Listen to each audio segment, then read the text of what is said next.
pins and things. Today we're going to be making my mom's famous and delicious pie crust. The best pie crust recipe I've ever tried in my entire life, and I love it. So what you're going to need are 2½ cups of flour, and I'm doubling it, so here is the second amount of flour.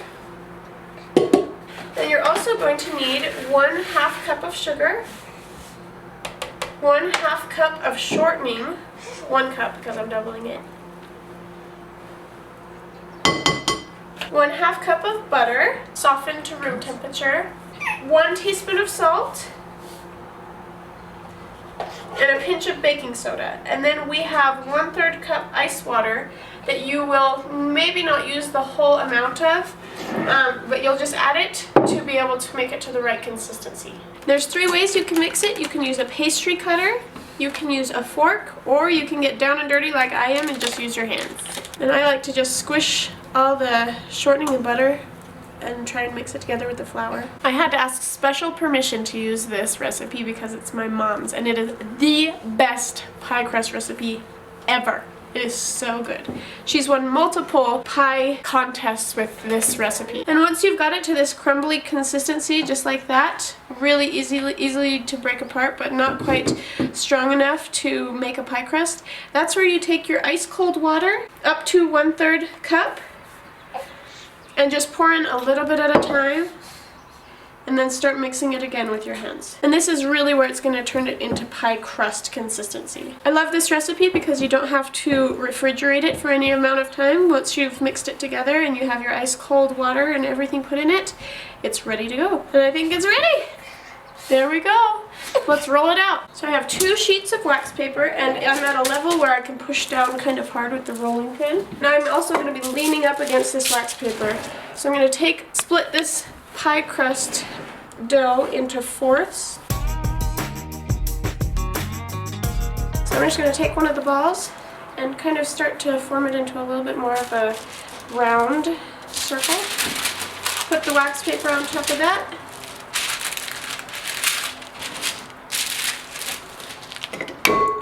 Take my rolling pin and just start making it into a circle.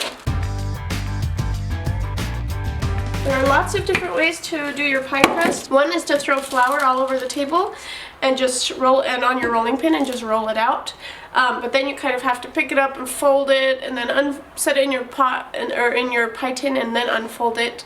And sometimes it breaks, and you kind of have to piece it together. So I like this way because it's this special trick, and it's very smooth and easy to do. Just spray with Pam on your glass pie tin. Just loosen it up a bit, flip it over, take off this side too. Kind of go slow, make sure it doesn't rip too much. And this one's a really good mixture. And flip, just like that. How beautiful and easy. So easy. And then I'm just going around and making sure that it's going down into all the corners. And then, just like on Snow White, I'm wishing for the one I love. And away to his castle we'll go, to be happy forever, I know. There we go. And it's done! Actually, every single time I make a pie crust, I always think of that part in Snow White where she cuts off the edge. Anyways, so perfect. Very easy. And now all you need to do is put your filling in. You can use this for any kind of pie, really. If you need like a pudding pie, you just need to cook it beforehand at probably 350 for about 15 minutes, and then it will be ready for your pudding to put inside.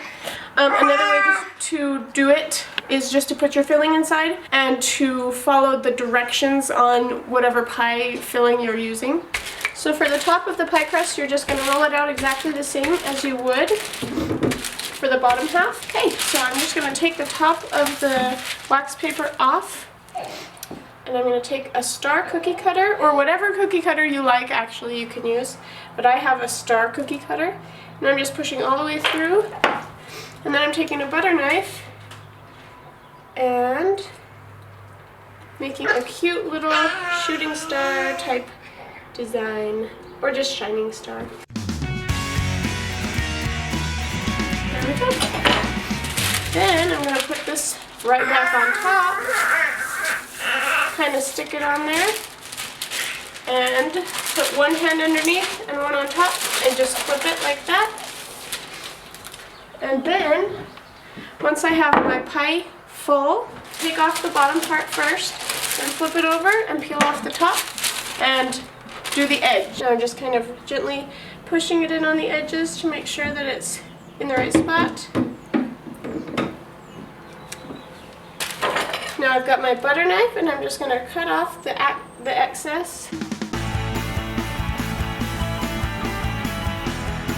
Now what I'm going to do is my favorite way of just decorating the edge of the pie, and I am just pinching it into a mountain and then putting my finger in the groove below. If you can watch and kind of figure out what I'm doing from there. Another way, if you don't think that this will turn out very well for you, is just to take a fork and boom, boom, boom, boom, boom, boom, all the way across the outside, and that will work perfectly and looks really good too. Thanks for watching Pins and Things. It was really fun making this pie that's super delicious. Hasn't been cooked yet, but I will put up a picture of what it looks like when it's done. And please subscribe to my channel and like this video, and also give me some ideas if you want me to try anything out, and we'll talk to you next time. And away to his castle we'll go, to be happy forever.